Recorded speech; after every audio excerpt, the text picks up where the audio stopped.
I'm Abigail Kitma. I'm an Ibaloy from the Philippines, and I work as part of the Climate and Biodiversity Program at Tubtuba Foundation.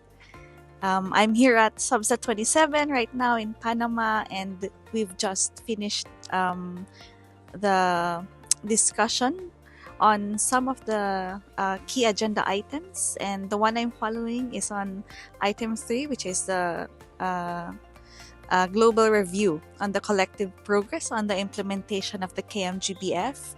And while we acknowledge that there are entryways for indigenous peoples, local communities, women, youth, and relevant stakeholders to contribute to the report, the opportunities and situations and experiences in accessing or in using these opportunities may vary across different countries and different situations. And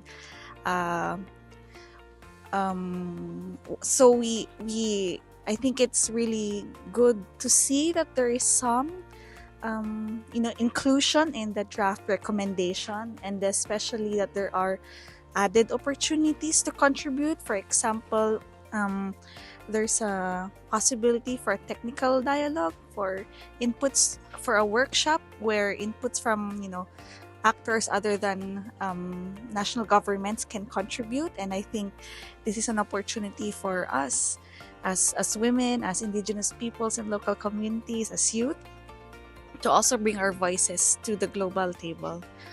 And and I hope really that even if the reporting deadline is quite near, it's next year, we hope that all countries, all parties would really do good on their commitment for the whole of society approach and human rights based approach, and try to be as inclusive as they can.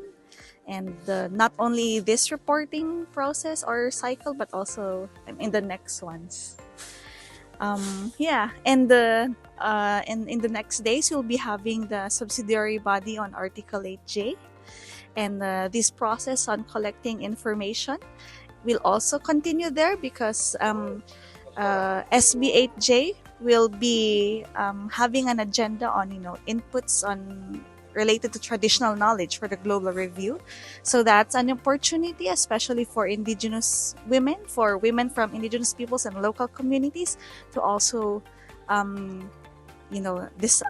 help influence the design of how these contributions could be taken into account. And the SB8J is the first of its kind. I mean, it's a landmark body in a multilateral environmental agreement. So it's quite an important event, for indigenous peoples and local communities, and and all actors actually. Especially for in light of recent human rights decisions, such as, for example, the General Recommendation 39 on indigenous women under the CEDAW.